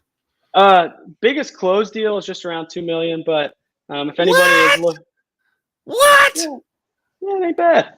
Look at Big Daddy. Look, Big Daddy. But we've got some medical surgery centers available. They're absolute triple net leases if anybody's looking to fork over some cash to get some cash flow. Let me know. I don't think we have any listeners. We got listeners all over the place. Australia, Florida, Michigan, UP. I don't think we have any there where you are there in South. These are national listings, baby. I got one in Northern Indiana. Oh, there you go. So make sure you go check him out. How do they find you? How do they find you? You can DM me on Twitter. That's the easiest way. At Mitchell Paige 5, or there's all kinds of stuff on like Crexy. If you're a real estate guy, you can find me Sands Investment Group. Just type in Mitchell Paige at the top. Send me an email, mitchell@signnn.com.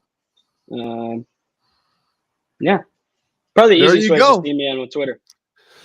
There you go. The great Mitchell Paige joining us here on Indiana Sports Beat Radio, brother. As always, I love you. Thank you so much. Appreciate you. Can't wait to see you. Yeah, man. Absolutely. I'm hoping that Jordan Holes thing that's interesting. It may work out. I'm going to send it to you as soon as we go to a break. Awesome. Thank you, sir. Appreciate you, brother. Have All a right, great guys. day. Yeah, have a great day too. We're back with more Indiana Sports Beat Radio right after this.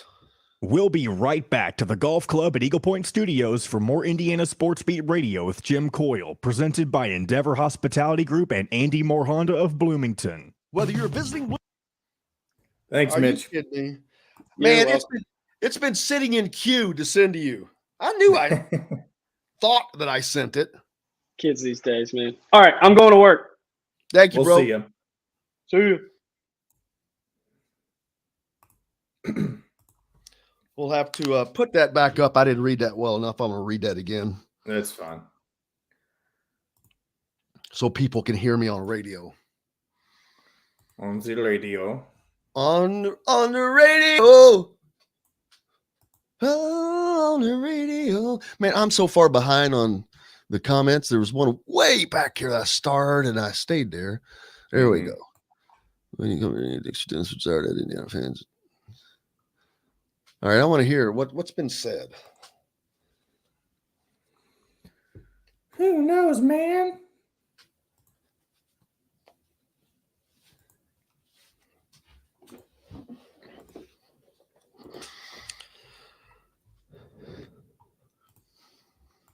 On the radio. What is today's Wednesday? Wednesday. I cracked my freaking phone. Thursday, man. Oh, that reminds me. You're going to have Keegan tomorrow. I know I told you last week, but I'm confirming it with you right now. Keegan's going to be with you tomorrow. How's Joe doing? We've just done a couple things. He's got finals next week. Once that all gets taken care of, I think I'm going to be able to really go into it with him. And he seems interested. So, but once he gets once the semester's done for him, I'm going to try to get him done as quickly as I can. And I'm going to have him sit in on a couple shows and hopefully he eventually gets comfortable enough where he wants to do it the right way, you know? Yeah. But until then, Keegan let me know that he's still, anytime I need him, he should be good. He's the man. Yeah, well, because school's about over. Yeah, which is good. Which is good. Oh, I didn't talk. Yeah, I did a little bit. No, I did. DeLeon. Oh, yeah, I did. Freddie DeLeon.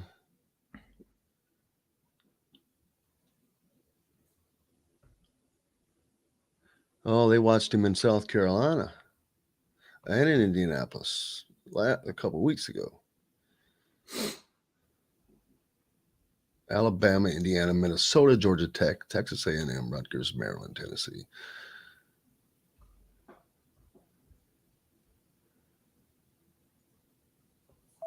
Okay, bring us back in.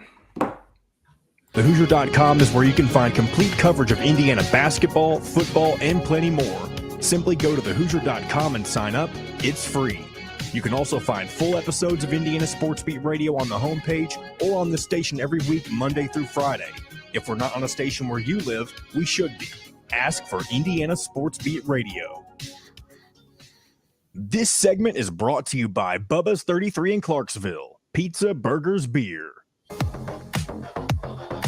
Now back to the Golf Club at Eagle Point Studios for more Indiana Sports Beat Radio with Jim Coyle, presented by Endeavor Hospitality Group and Andy Moore Honda of Bloomington. Welcome back, Indiana Sports Beat Radio, coming to you here on this Wednesday. Hump Day, we made it halfway through. But we appreciate you being along with us. If you, Woody was at the Indiana Butler game yesterday, threw out the first pitch. There was strike, man. He said it was, I heard J.D. Campbell say that was what he told him that was the first time he'd thrown a baseball in 42 years, which is funny. Sean says, Jim, Woody and company bring in Dexter Dennis with the desire to add him. Indiana fans then take to social media and many write nasty things to the kid. At what point is this fan base hurting the program? Well, first of all, I don't know. I'm not aware of that, Sean, but what types of things were being written? But I don't understand why. Yeah, that's just ridiculous, period. But just think of a fan base as a pie. Every fan base as a pie. Every group in life. Well, the one thing that every one of those pies or groups have in common, there is a group of morons and idiots in it. It's just life. There are just flat out morons and complete idiots. And some of those are fans of everybody. Everybody has their morons and idiotic fans, unfortunately. And unfortunately, those moronic and idiotic fans have access to social media. It is what it is. But yes, do I think something like that, if indeed it were true? It depends. If it's one or two people, you just write it off as crackpot. Idiots, but he's probably ignoring. Hopefully you don't see that or you ignore that. And hopefully they're not tweeting at him. That is the most ultimate ridiculous. Like people in the media, you do not see, if I'm referencing someone in a tweet, you do not see me. If it's a player, you do not see me putting their Twitter handle in there. You do not send that message with them in it. You just don't. Fans don't have that line. They don't have that sensibility about it. But yes, to answer your question, Sean, I do think it is now. And I said this yesterday because we saw Indiana extend an offer to Ron Harper Jr.'s brother. Ron Harper Jr., of course, great player for Rutgers. And then he tweeted out that Indiana's fan base is the worst and treated him disrespectful as well as other players in the Big Ten. And I've got to say, Indiana student section has become, what's the word I'm looking for, but a little over the top, I guess I'll just say. Probably born from frustration, though, of a lack of success from a place that should have success. But that does not excuse be better. I really think be better, be smart, be creative. I mean, do all you want, but find that line. Those guys got to find that line. And I don't know that anything is being done about it. I don't know what you can do, but you have to make an effort at it, whether it's going to, and not the student athletic board. You've got to go to the people, to the actual fans, those students, because they sit right. My media seat for basketball this year, they're right all around me. I hear everything that is being said, and yeah, sometimes it makes me cringe. But you can find that in any walk of life. You go to a Little League baseball game and you see grandma's getting kicked out. Hell, I remember being an umpire was a kid and kicking some woman out because she kept riding me the whole time. And Little League baseball, all the stories you hear at Little League games, ridiculous. Just people just lose their freaking minds about stuff they have that they don't know about. That's the problem. They don't have the information to make the statements that they're making, but they have the ability to do it. That's the long and the short of it, Sean. But I hope that wasn't a boring answer, but that's my answer.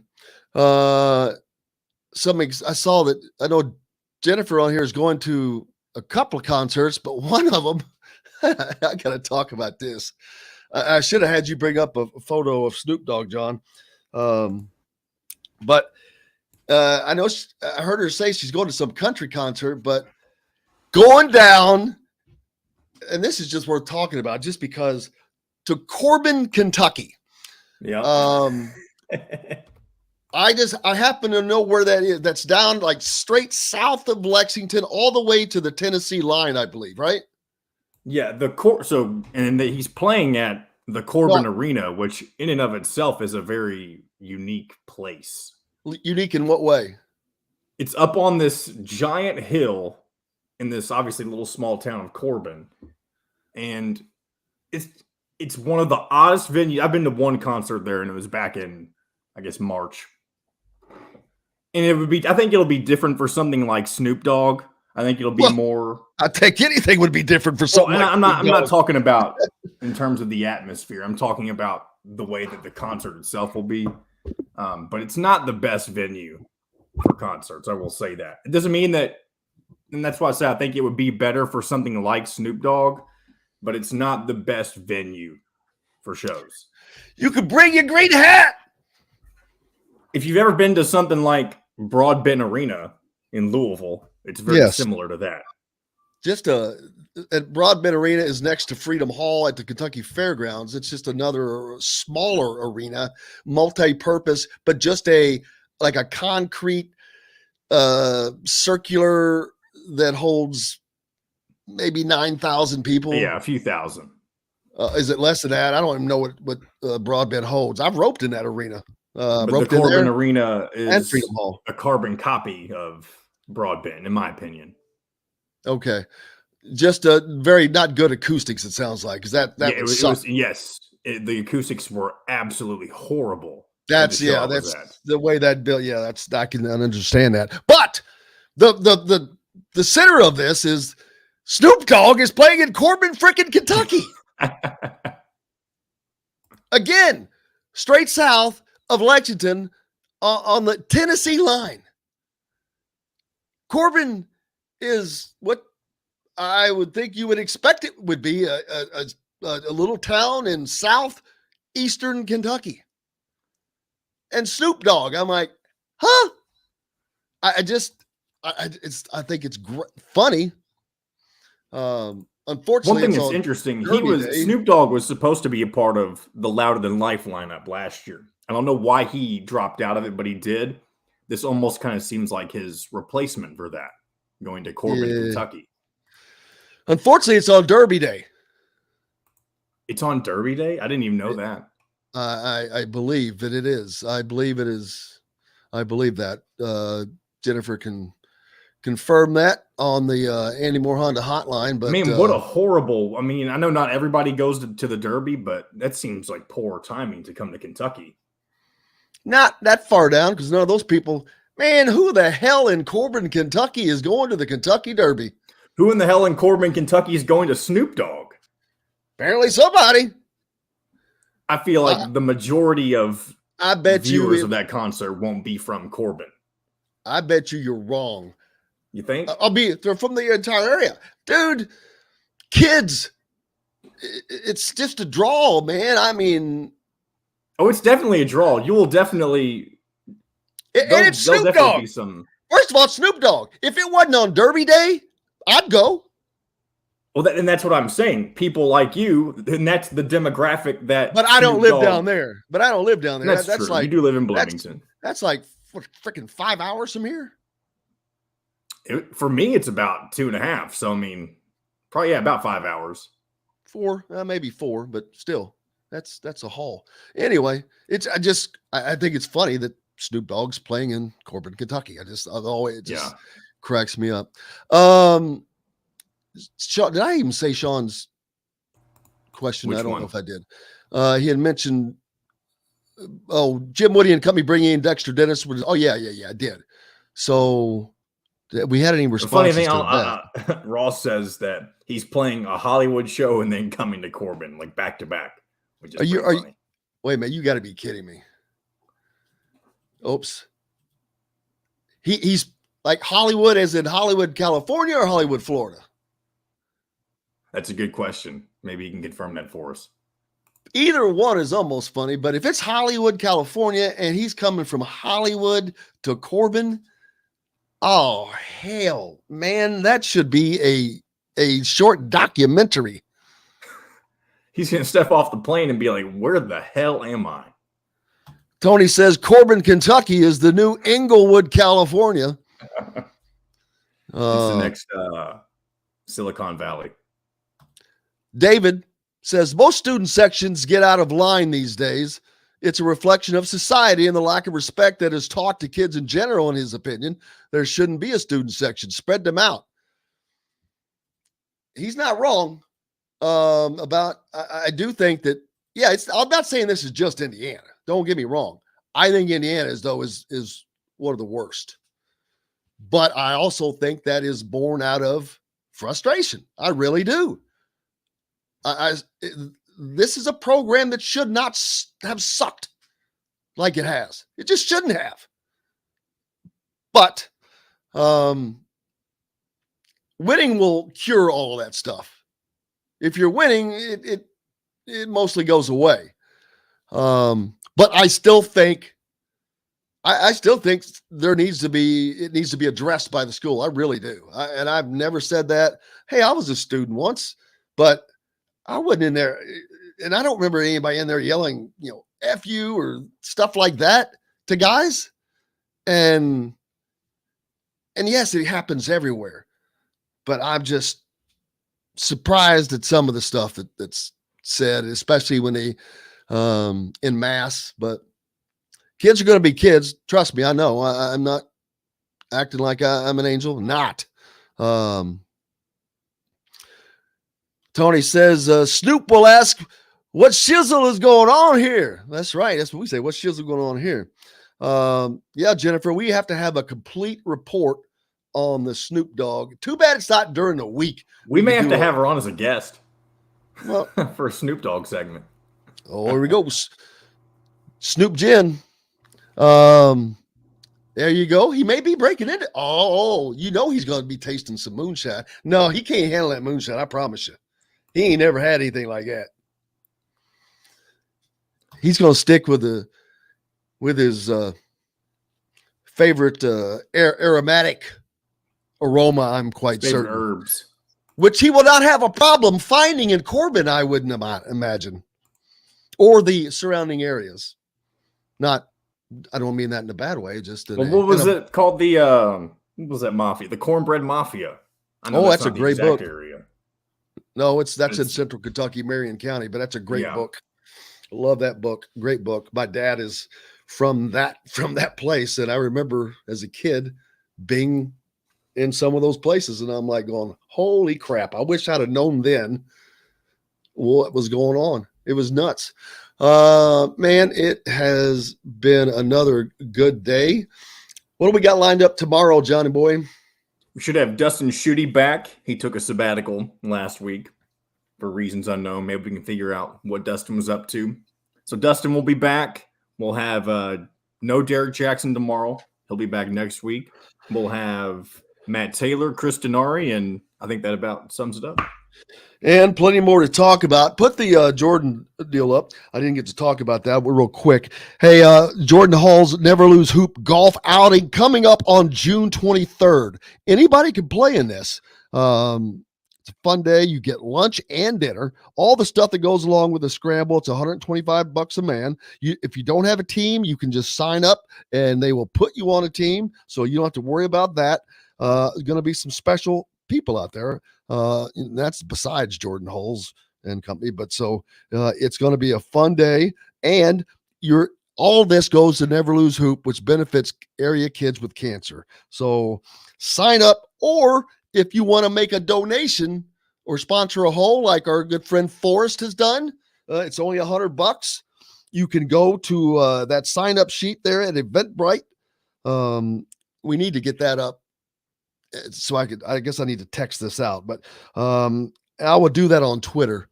As a matter of fact, I'm going to send this out on Twitter and Facebook so you guys can get this link. But it's eventbrite.com/e// never. I'm not telling you all this. It's too much crap. I'll just have to post it. But we appreciate you guys, and I cannot tell you how much that we love doing this. We love being here with you guys, and love the conversations on the Andy Moore Honda hotline. We love our audience in Evansville at the Ref. Hope you guys are having a good day on the river and down there in Marengo. But we're going to have to call it a day, John Boy. Thanks to you. Looking forward to coming back and doing this again tomorrow. Who did I miss? Thanks to Mitchell Paige and Kyle Neddenriep. Yeah, great talking to both those guys today. But until tomorrow, I'm Jim Coyle. I will see you on the radio.